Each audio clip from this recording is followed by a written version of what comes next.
Thank you for joining our She Ventures podcast, dedicated to inspiring women to unleash their untapped potential across work, life, and beyond. We bring you stories and inspiration from around the world across fields and industries, and ones that nourish the mind, body, and soul. Special thanks to our friends at AT&T Business for helping us bring this episode to life. Please note that opinions are our own and don't necessarily represent AT&T Business's position or strategies.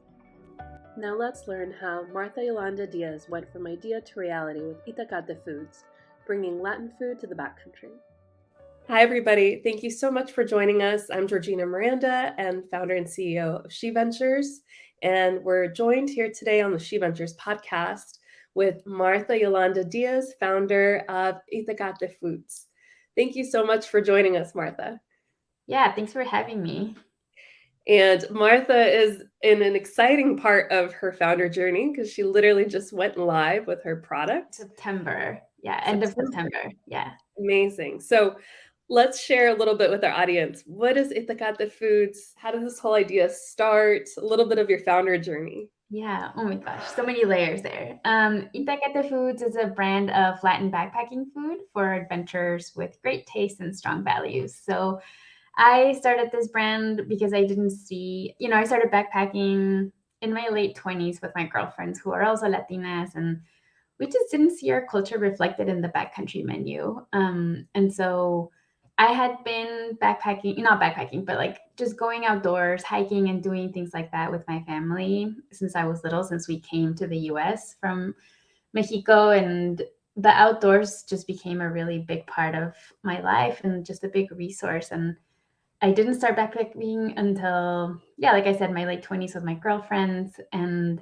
it was such an amazing experience the first time we went. We actually went for my bachelorette party. That was our, we went out and partied on a Thursday night, and then Friday morning went out on a backpacking trip. I don't think I could do that now.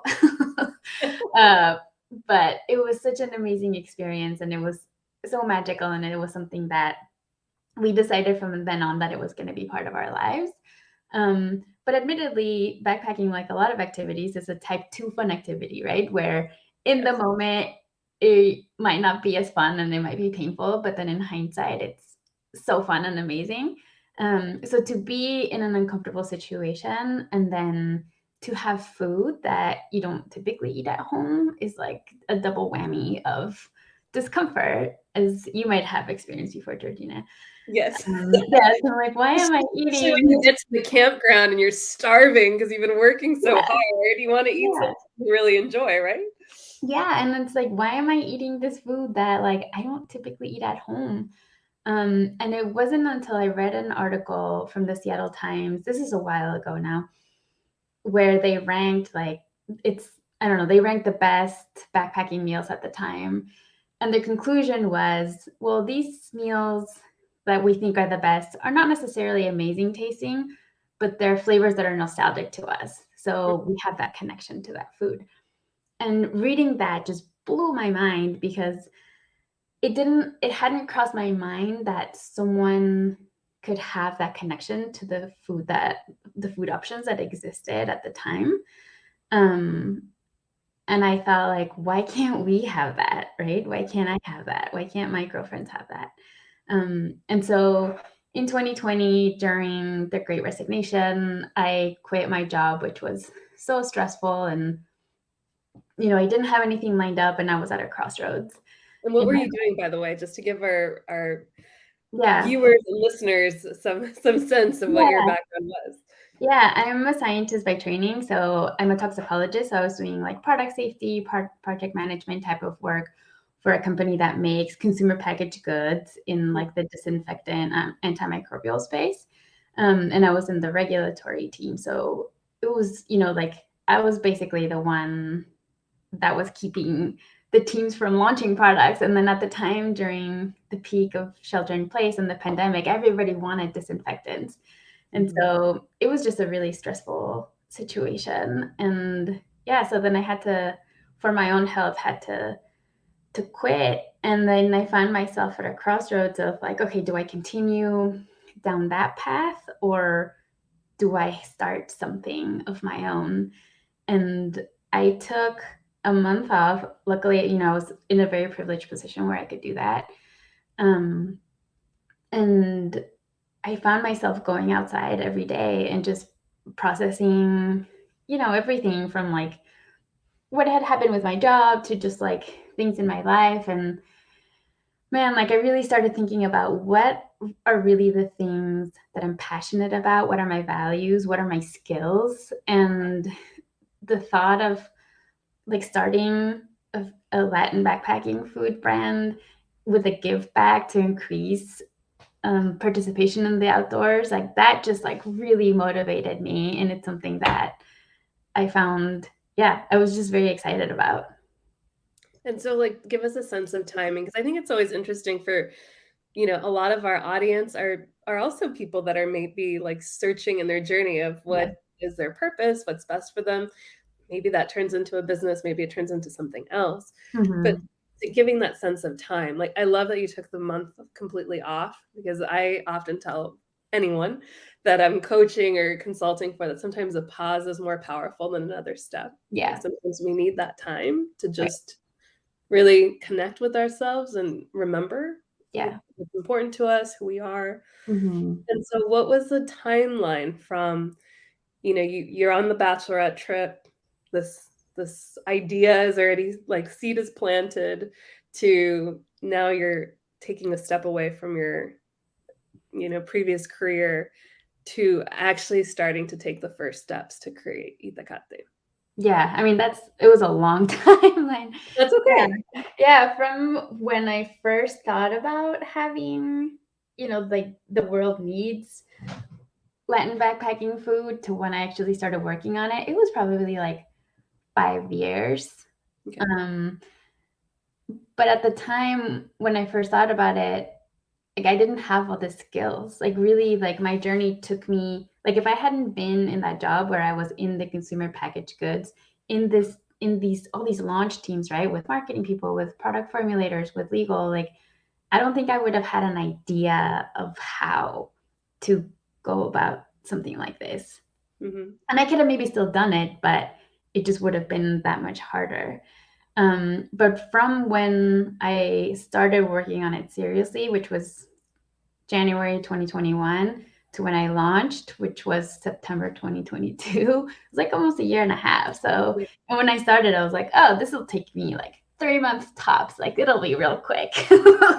And it wasn't. It takes a while. That's quite impressive, because would you consider yourself a cook, a chef, a expert in food in any capacity before this? No, I mean, I'm a home cook. I would consider myself a home cook, but I think that coupled with my science background, because it's, formulating a product is a lot of spreadsheets.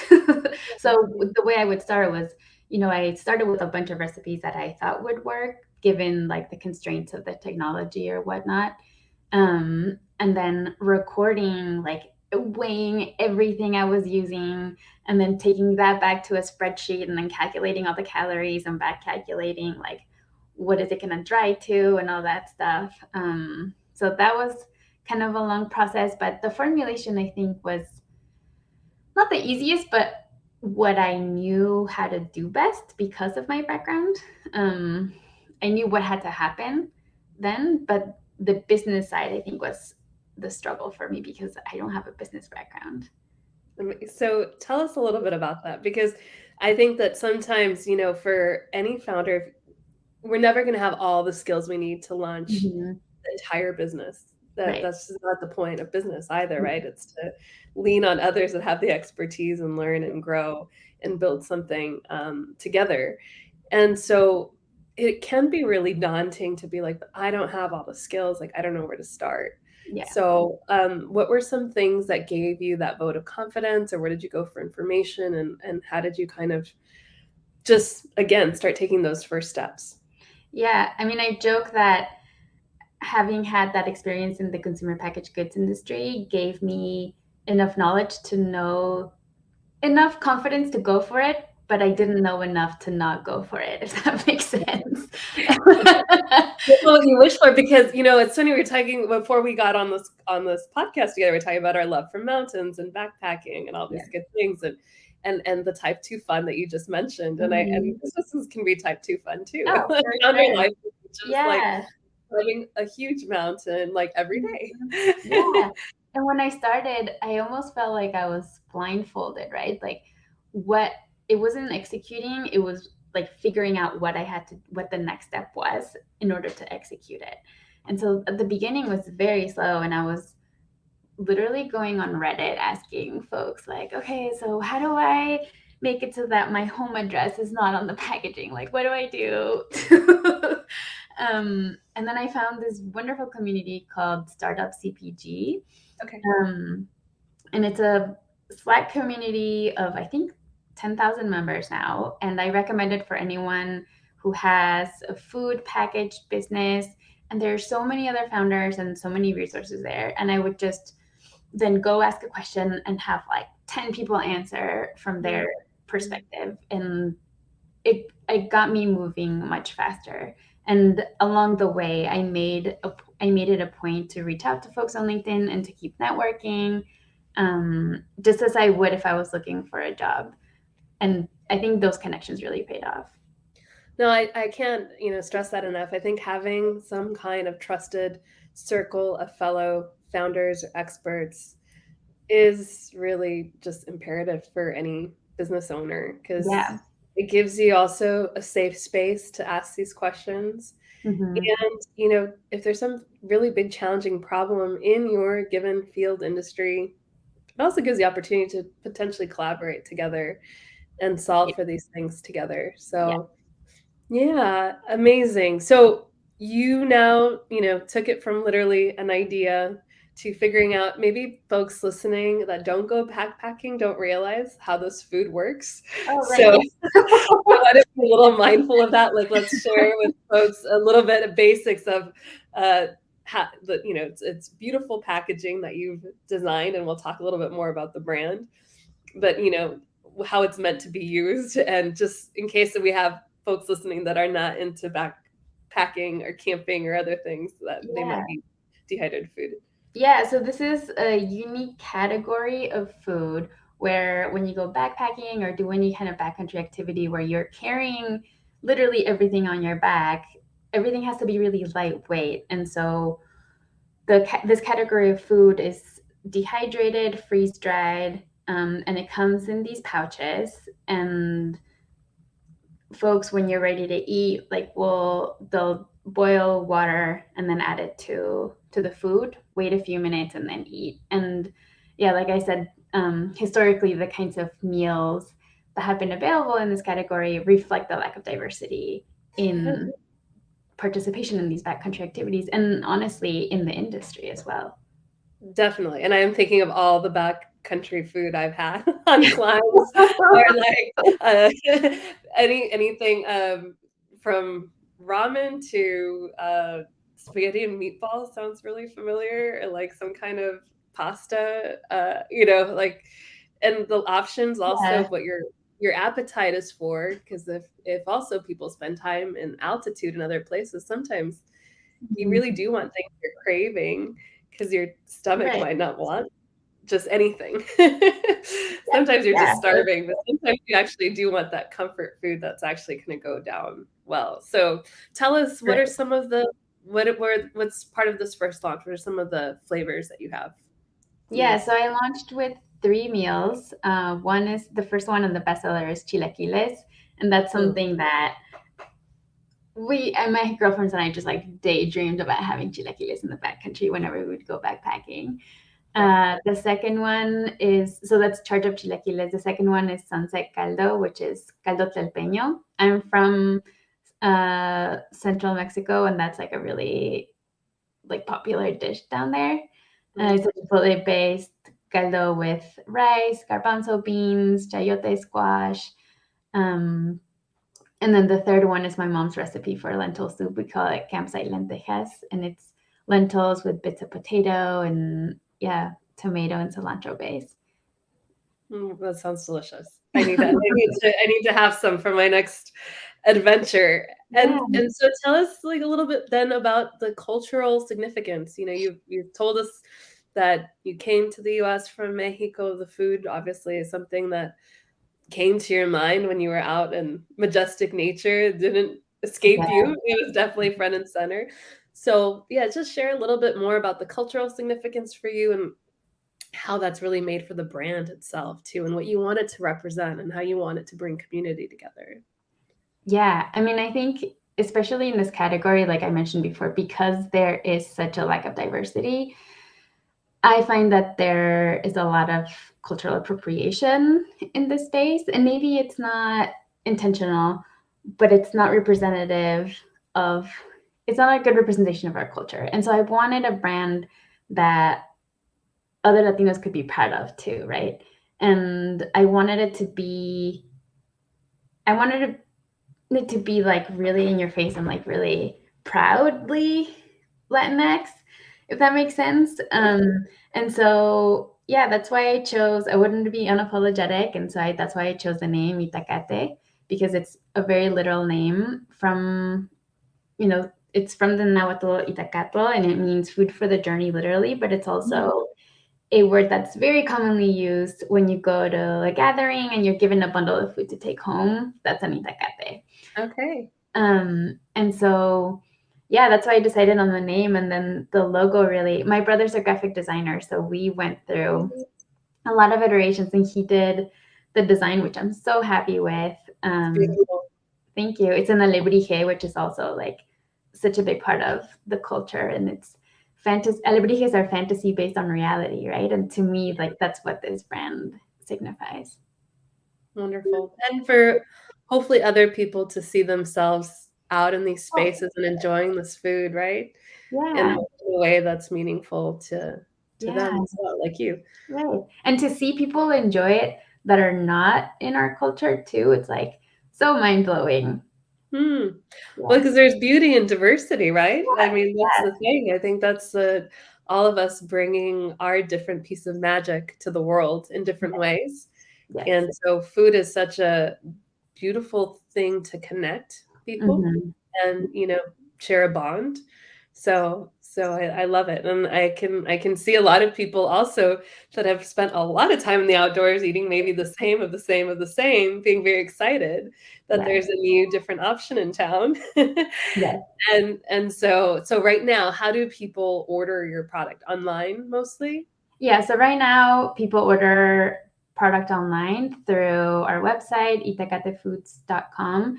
And then we're in one REI location in Folsom, California, and hopefully in more in the future. Love it. And tell us like then about the importance of technology because obviously you're having to leverage Yeah. online, social media. So take us through that journey of the importance of technology, how you're trying to leverage it as much as possible, and anything that you might share with other founders that are in that space that they're maybe trying to get into more retailers and on-premise locations, but they're starting off online. Yeah, I think definitely, oh man, like technology has just been so big, especially because we're a small brand and just like trying to do as much as possible there for brand awareness. And I've had people like approach me saying like, oh yeah, we run into your brand on Instagram or on LinkedIn and whatnot. So yeah, working I don't know, everything from like the website focusing on SEO, like what's going to show up at the top, what words, what keywords are people using to search for this kind of food, right? Because people aren't going to know about us, so we have to know like what are they searching for, and then Right. using those keywords in our website to make sure that our website pops up at the top when they're doing those searches.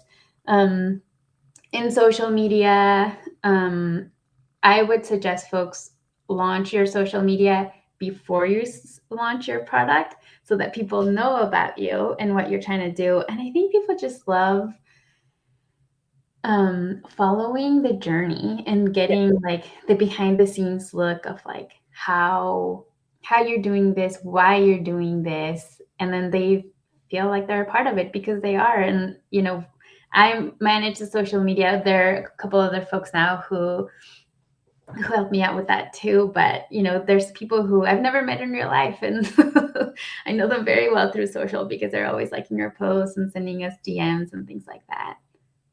Yeah, and I always say, the power of brand awareness and storytelling Mm-hmm. is to give that emotional connection to your community, your customers, future customers, potential customers. And like you said, having them be a part of your growth Yeah. and launch and excitement. And then also that's how things become not only viral, brands also happens because of loyalty.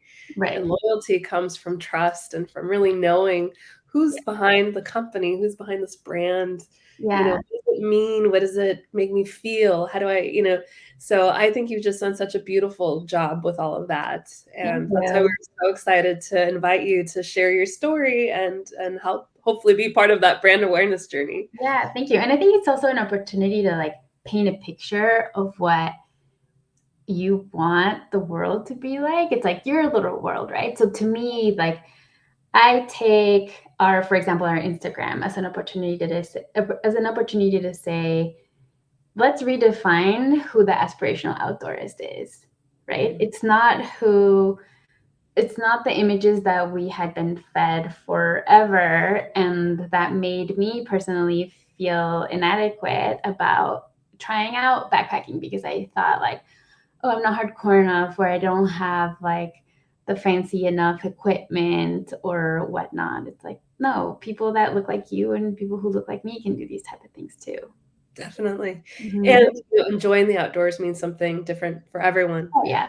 Yeah, I know we're just getting to know each other, and I shared that I love mountaineering, I love backcountry skiing and things that Mm-hmm. are more considered hardcore type 3 fun. Mm-hmm. But how did I get started? I started by walking 30 minutes a day Yeah. in my neighborhood at the time in LA. Like that's how it literally started. It Yeah. started from 30-minute walks to like the top of Mount Everest eventually. That's So, so cool. That's and it started later in life for me too. I was mm-hmm. 26, 27, where yeah, that might already be late, considered late based off, like you said, Yeah. these narratives that have been shared with us. Right. And I tell people too, like, you can enjoy things and not be the best at it. Like, I'm a generalist, so I know I'm not going to the Olympics anytime soon, right? Like, I'm just doing this stuff for fun. Yeah. No, perfect. And that's the thing. I mean, nature is there for us to all enjoy and share Mm-hmm. and participate in. And Right. that is the beauty of it. So now that you've launched, are you planning and strategizing for this new year? And are you taking as we work with so many different types of businesses and also help and consulting and things like that, the reality is like a business is always an evolution. It's never done, quote Oh, unquote, no. right? Your website's never done, your social media is never done, right? It has a life of its own, all of these things. And so how are you using this time or even quarters for planning and strategizing going forward? Yeah, so far we've been focusing on brand awareness and on our direct to consumer business. Admittedly, the launch took a little bit longer than I would have liked. So we launched almost at the end of like the backpacking season or the adventure season. But our sales have actually been pretty good through, which I'm very, pleasantly surprised by. Right now, like a lot of other startups, I'm not making any money. So the business isn't making money. So the focus is, this has been a proof of concept, right? And now I think like, okay, the proof of concept stage is there. Like, yes, we have proven that there is a demand for this product. People are excited about it. It's not just my friends and family that are making orders anymore.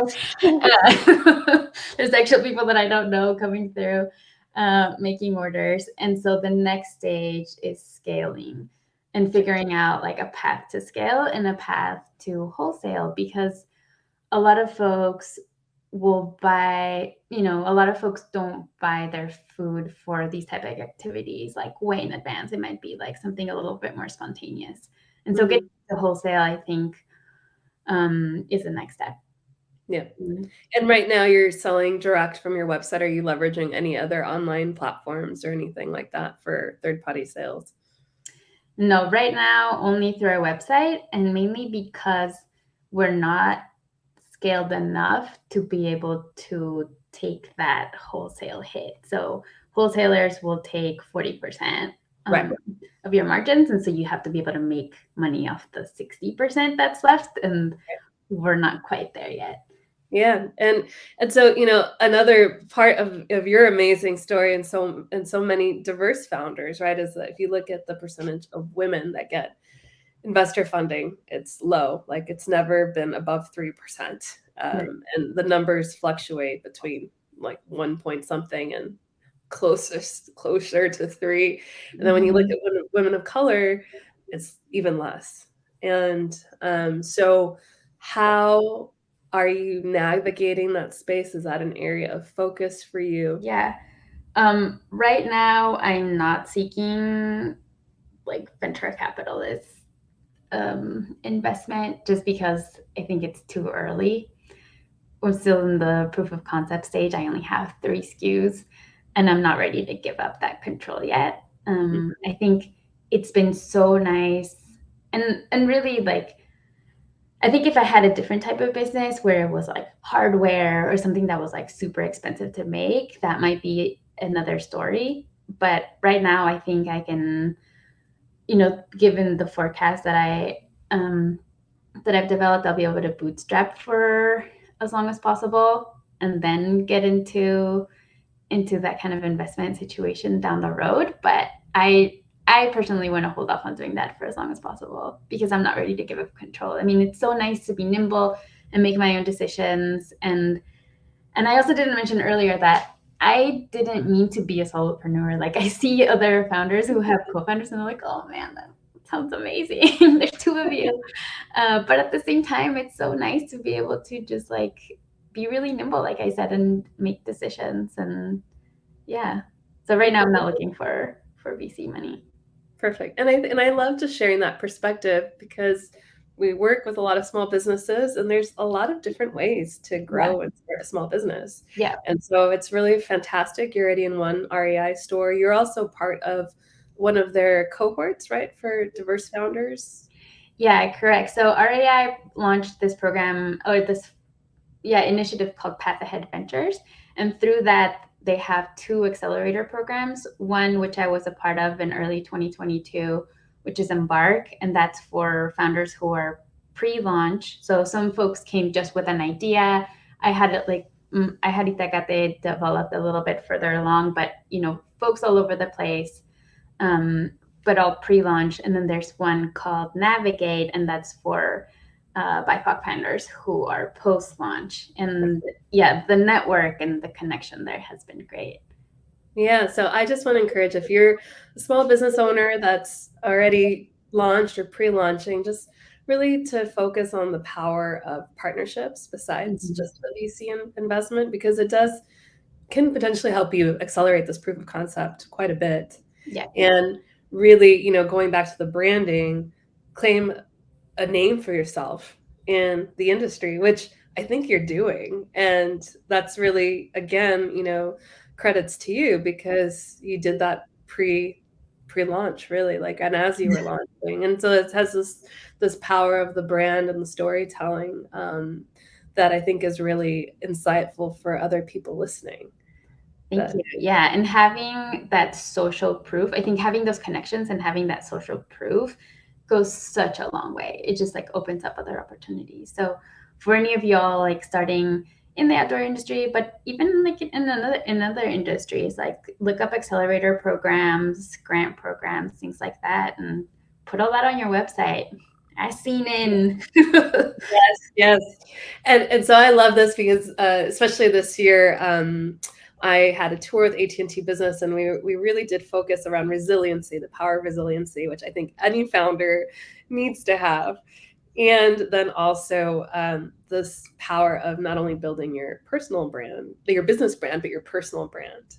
Yeah. And so, I think there's so much of you that's coming through this brand. And so, yeah, any tips or advice that you would want to give to other founders around not shying away from putting it all out there and really creating yourself as an expert in the space, not just the business and the business brand. Yeah. I mean, for me personally, I mean, working on launching a brand and launching a business is just so much work. And having had done the exercise to really be introspective and think like, what are the things that I'm really passionate about? What are my values? And putting those forth. And really, I say that Itacate is the best version of me. And I love that. I get so emotional about that. But I think, I don't know that I could do like the long days and all that and all this work if it wasn't something that I was truly this passionate about. I tell people to always connect with their why, Yeah. but the why is what gets you through the really hard times. Mm-hmm. How is going to constantly shift, like as in businesses, right? Because Yeah. you had your launch strategy. I'm sure there's going to be an exercise, right, at some point. Well, you're going to evaluate that launch strategy and then maybe make some tweaks, right, from next quarter. Correct Yeah. me if I'm wrong. Oh, yeah. Always learning. Right? And so, yeah, it's that why that you have to keep revisiting Mm-hmm. to be able to keep going. And I think to really tap into the creativity. I think, yeah, definitely. And really, like, to me, also community is really important. So bringing folks along on the journey has been really magical too. Like, Mm, for example, coming up with like the marketing names, right? Like Charge Up Chilaquiles and Sunset Caldo. Like, I just reached out to folks on Instagram, for example, which is important. Why it's important to have a community pre-launch, and said like, "Hey, I'm having an ideation session. Like, who would y'all come and help brainstorm ideas for names?" And people came, and like it's people who I've never met before, and they came and they threw out names, and we had a raffle for a REI gift card, but it was great. Yeah, it was part of the journey. amazing. And that's the thing. So, a traditional marketing sense, a focus group, there's lots of different ways to get that Mm-hmm. feedback, surveys, Instagram, Yeah, more traditional focus group type setting, but there's so many different ways. And yes, now people are invested as well, not right. just you. Yeah, right. So you shared a lot of your journey. You've really started this from scratch. Mm-hmm. And how does self-care play into all of this? You sounded like when you left your career was also maybe partly a self-care decision. Yes. Big part of the decision. And so what role does that now carry into your life as a founder? Yeah, I think it's so easy to just go down this rabbit hole of like work, like execute, and like not take care of yourself. But yeah, self-care is so important. I know that for me, like moving my body helps my mind, helps my body, obviously, and just helps me be a better person. So just like self-care through movement, I think is what has helped me, and especially in community. So for example, like I like to run. I'm not like an amazing long distance runner or anything like that, but I found a running group that I really love, and I make time to go to run club once a week, or to keep in touch with those folks, or through, for example, Latino Outdoors. I'll go to their events locally, and it helps me with that self-care of like having community as well, and like having those community connections. But it also like inadvertently helps my business too, because people get excited about it, and I'm Yeah. just like, oh, I didn't, like, that's not why I'm here. But then it's like it's so reciprocal.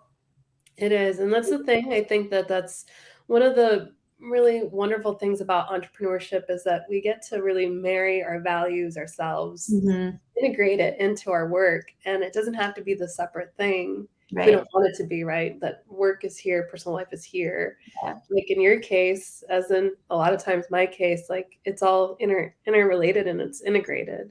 Yeah.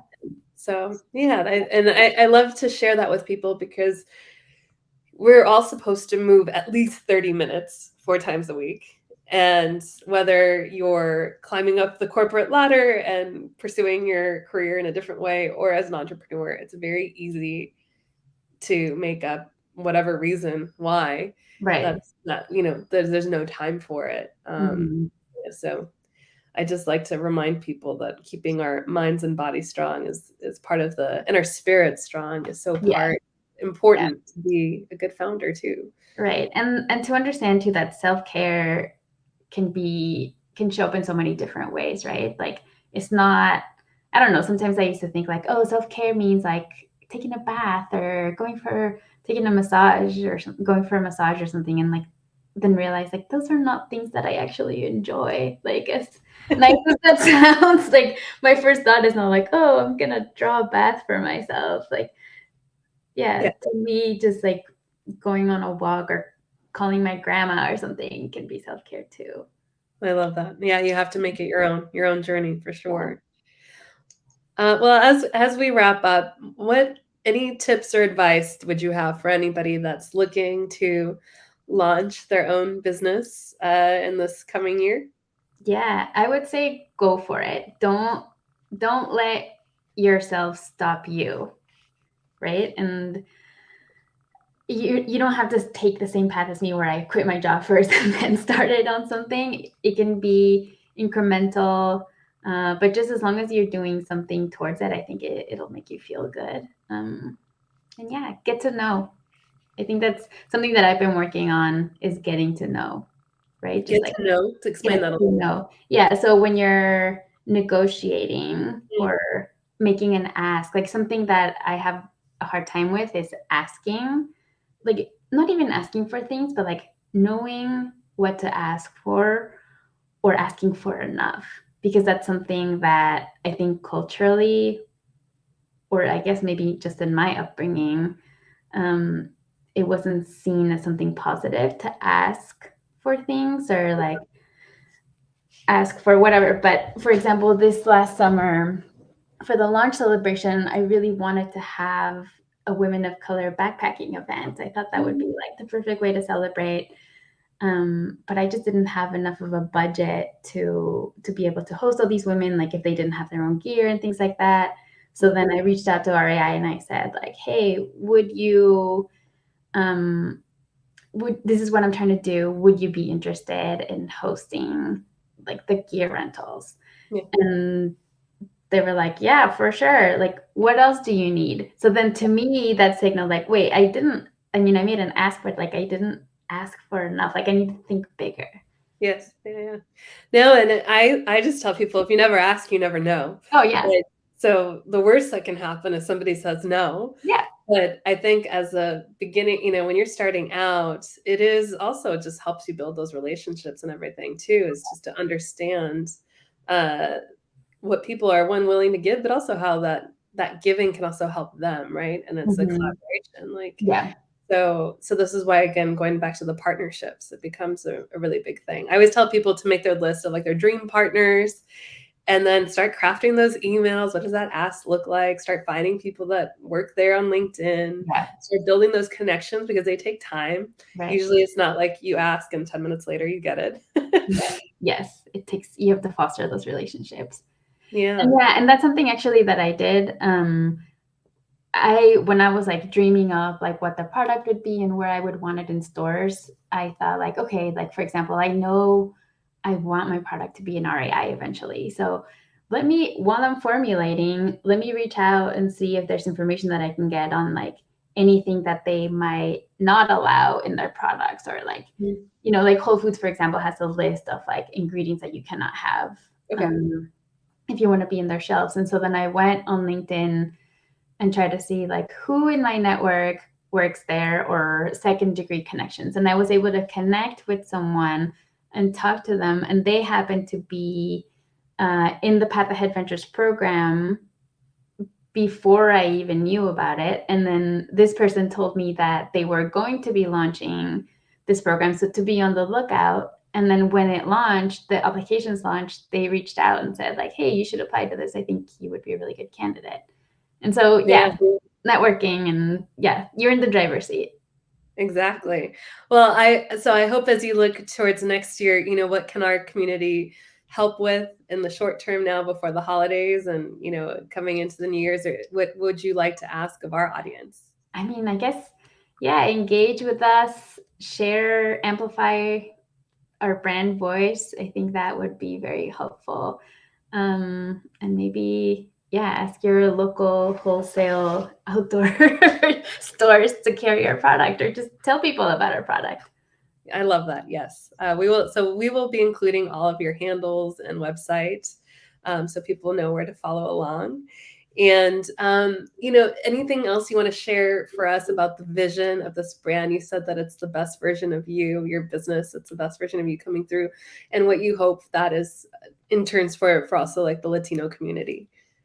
Yeah, I mean, God, I see, being on the business side, I see all the stats about like how the population of Latinos in this country is growing and how participation in the outdoors from our community is growing. So that just gives me so much joy and so much, I don't know, just like really excited for the future of our community in the outdoor space. Most definitely. Yeah. And in this whole business space as well, because the Hispanic Latino community is the fastest growing in terms of, creating new businesses. For sure. And I love connecting with so many founders from different ethnicities, because also they are, in a lot of cases, bringing their cultural identity into the product space, and in turn sharing that with the world and communities around them. So yes. Yeah. I heard of these entrepreneurs. They're launching a brand of Indian backpacking food. I'm like, man, I'm so excited. Like, it's not like, oh no, it's a competition. Like, I'm so excited for the future of the backcountry menu. Like, it'll be so cool. Yeah. Well, I love that, because I always say collaboration over competition. And it has to do with mindset, right? Then you can have a scarcity mentality or an abundant mentality. Right. And the data shows, right? The outdoor participation continues to grow and grow and grow. Yeah. And so there is space, there's room to bring new products, new innovation, and expand new communities too. Yeah, so much space. I think only 1% of outdoor industry founders are BIPOC entrepreneurs. So there's lots of room for Yes. Yeah. I mean, and like you were saying, like all these statistics, it doesn't matter where you're looking at it, from a business owner perspective, funding perspective, or just in a specific industry perspective, right? The numbers are so low, so there is a lot of opportunity. Definitely. And so, well, thank you for your time and for being an inspiration for others in the community to also take their dreams and make them come true. At least take the step forward. And we're really excited to share all of your information with our audience. And we're wishing you so much success and happiness in your journey. Thank you so much. This was so fun. Yeah. Thank you so much to everyone for joining us, and for our friends and partners at AT&T Business for helping us host this podcast today.